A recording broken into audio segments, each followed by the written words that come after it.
Kuna issue inayoendelea kuhusiana na taarifa ya kutekwa kwa Humphrey Polepole. Kuna video hii ya mtu anayejitambulisha kwa jina kwamba yeye ni kaka yake na Polepole. Ameelezea wazi kwamba Polepole ametekwa na akamtaja askari aliyehusika kumteka Polepole ni kamanda wa kikosi cha jeshi la polisi. Huku Mange Kimambi akiwa ameposti na video ya nyumbani hapo mazingira ya Polepole alipokuwa ametekewa. Ingawa polisi wao wameweka wazi na kusema kwamba bado wanasubiria Polepole afike kwa sababu alipa barua ya kufika katika jeshi la polisi kwa ajili ya kutoa tuhuma zake anazozidai. Kwa hiyo kumekuwa na mkanganyiko, maana jeshi la polisi wanadai hawajamkamata Polepole, wao wanasubiria yeye mwenyewe ajitokeze, lakini taarifa zinaonyesha kwamba kwa kutoka kwa ndugu wa Polepole kwamba Polepole amekamatwa ama ametekwa nao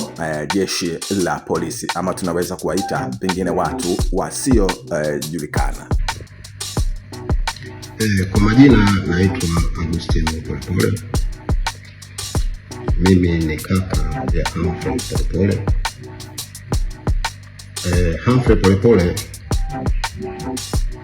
ambaye majukumu yake ya mwisho alikuwa balozi wa Cuba, ametekwa usiku huu wa kuamkia leo na ndugu mmoja anatambulika kwa jina la Mfwele.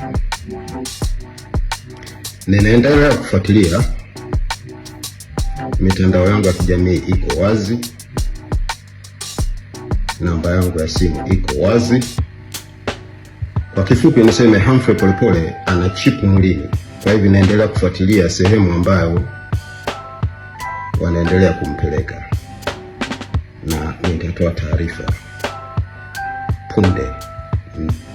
Maana yake wanamhamisha kutoka sehemu moja kwenda nyingine. Nitatoa taarifa.